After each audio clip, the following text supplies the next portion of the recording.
بسم الله الرحمن الرحيم. السلام عليكم ورحمة الله وبركاته. الحمد لله حمدا كثيرا طيبا مباركا فيه، والصلاة والسلام على خاتم النبيين محمد وآله وصحبه أجمعين، أما بعد. حاضرین و ناظرین، یہ درس نمبر 1727 ہے اور آج سورہ یاسین کی 5 آیتوں کی تلاوت و تشریح کی جائے گی۔ آیت نمبر 72، 73، 74، 75 اور 76، 72، 73، 74، 75 اینڈ 77۔ چلیے سب سے پہلے ہم ان 5 آیتوں کی تلاوت کرتے ہیں، لفظی ترجمے اور ترجمے کے بعد تشریح کرتے ہیں۔ اعوذ باللہ من الشیطان الرجیم، بسم اللہ الرحمن الرحیم۔ وَذَلَّلْنَاهَا لَهُمْ فَمِنْهَا رَكُوبُهُمْ وَمِنْهَا يَأْكُلُونَ وَلَهُمْ فِيهَا مَنَافِعُ وَمَشَارِبُ أَفَلَا يَشْكُرُونَ وَاتَّخَذُوا مِن دُونِ اللَّهِ آلِهَةً لَعَلَّهُمْ يُنصَرُونَ لَا يَسْتَطِيعُونَ نَصْرَهُمْ وَهُمْ لَهُمْ جُندٌ مُحْضَرُونَ فَلَا يَحْزُنكَ قَوْلُهُمْ إِنَّا نَعْلَمُ مَا يُسِرُّونَ وَمَا يُعْلِنُونَ صدق اللہ العظیم۔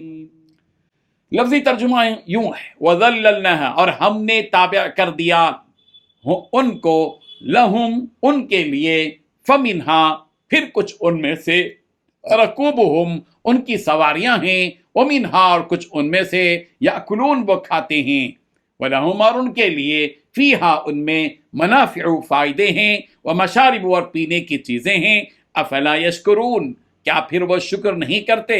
واتخذوا، اور انہوں نے بنا لیے، من دون اللہ، اللہ کے سوا، آلہۃ، کے معبود، لعلہم ینصرون، تاکہ وہ مدد کیے جائیں۔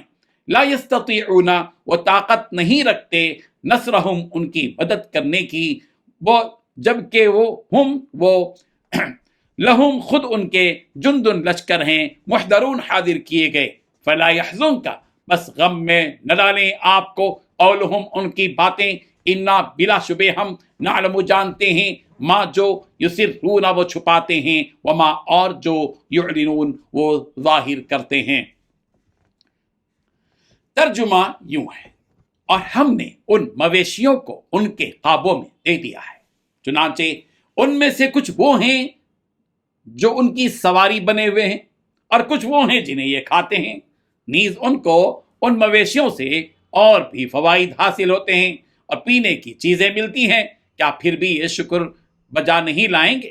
اور انہوں نے اللہ کو چھوڑ کر اس امید پر دوسرے خدا بنا رکھے ہیں کہ انہیں ان سے مدد ملے، حالانکہ ان میں یہ طاقت ہی نہیں ہے کہ ان کی مدد کر سکے، بلکہ وہ ان کے لیے ایک ایسا مخالف لشکر بنیں گے جسے قیامت میں ان کے سامنے حاضر کیا جائے گا۔ غرض اے پیغمبر، ان کی باتیں تمہیں رنجیدہ نہ کریں، یقین جانو ہمیں سب معلوم ہے کہ یہ کیا چھپاتے ہیں اور کیا کچھ ظاہر کرتے ہیں۔ ان 5 آیتوں میں 11 باتیں بتلائی گئی ہیں۔ پہلی بات، ہم نے ان مویشیوں کو ان کے قابو میں دے دیا ہے، ان میں سے کچھ وہ ہیں جو ان کی سواری بنے ہوئے ہیں۔ نمبر 3، کچھ وہ ہیں جنہیں یہ کھاتے ہیں۔ نمبر 4، نیز ان کو ان مویشیوں سے اور بھی فائدے حاصل ہوتے ہیں۔ نمبر 5، پینے کی چیزیں بھی ملتی ہیں۔ نمبر 6، کیا پھر بھی یہ لوگ شکر بجا نہیں لائیں گے؟ نمبر 7، انہوں نے اللہ کو چھوڑ کر اس امید پر دوسرے خدا بنا رکھے ہیں کہ انہیں مدد ملے۔ 8ویں بات، ان میں یہ طاقت ہی نہیں کہ ان کی مدد کر سکیں۔ 9ویں بات، بلکہ وہ ان کے لیے ایسا لشکر بنیں گے جسے حاضر کر لیا جائے گا۔ 10ویں بات، غرض اے پیغمبر، ان کی باتیں آپ کو رنجیدہ نہ کریں۔ 11ویں بات، یقین جانو ہمیں سب کچھ معلوم ہے کہ یہ کیا چھپاتے ہیں اور کیا ظاہر کرتے ہیں۔ بزرگان محترم، یہ ایک حقیقت ہے کہ جانوروں سے انسان بہت سے فائدے حاصل کرتا ہے۔ ان آیات میں یہی مضمون بیان کیا گیا ہے کہ ان جانوروں کی منفعت کیا ہے۔ جسامت میں بڑے بڑے یہ جانور ایک ادنا سے انسان کے تابع ہوتے ہیں کہ جس طرح انسان چاہے اسے استعمال کرتا ہے، اور وہ جانور اس آدمی کے اشاروں پر چلتا ہے کہ اسے جان لے جانا چاہے لے جا سکتا ہے۔ دوسرا فائدہ یہ ہے کہ ان جانوروں پر وہ سواری کرتے ہیں، ان کی پیٹھ پر بیٹھ کر دور دراز کا سفر کرتے ہیں۔ اور تیسرا فائدہ یہ ہے کہ ان جانوروں میں بہت سے ایسے جانور جو اللہ تبارک و تعالی نے بنائے ہیں جو انسان کے لیے حلال ہیں، کہ جن کا گوشت انسان کھاتے ہیں۔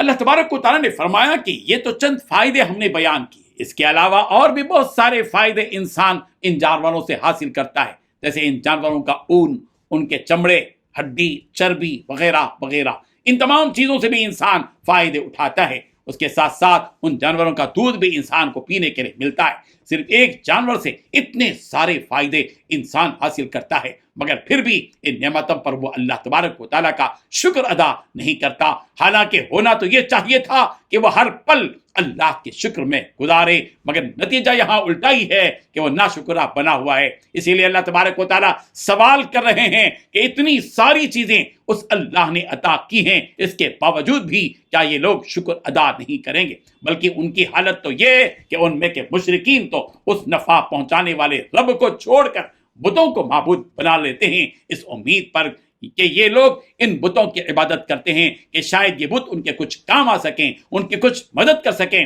مگر حقیقت یہ ہے کہ ان کی کوئی مدد نہیں کر سکیں گے، بلکہ معاملہ یہ ہوگا کہ ان کے معبودوں کا لشکر خود ان کے خلاف کل قیامت کے دن گواہی دے گا کہ ہمارا ان مشرکین سے، یعنی ہم جو ہماری عبادت کرتے تھے، ہماری پوجا کرتے تھے، ہمارے سے ان کا کوئی تعلق نہیں، ہم نے تو ان سے نہیں کہا تھا کہ ہماری عبادت کریں، بلکہ یہ لوگ خود ہی گمراہ تھے۔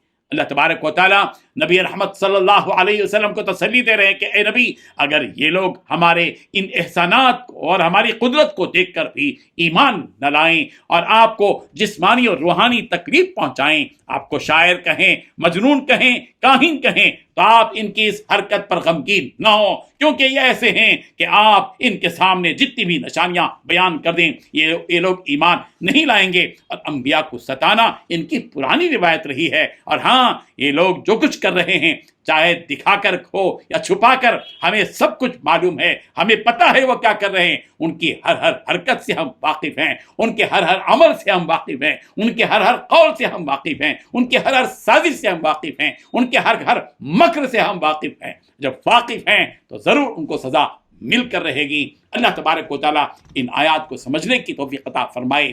آمین۔ آخر دعوانا الحمدللہ رب العالمین۔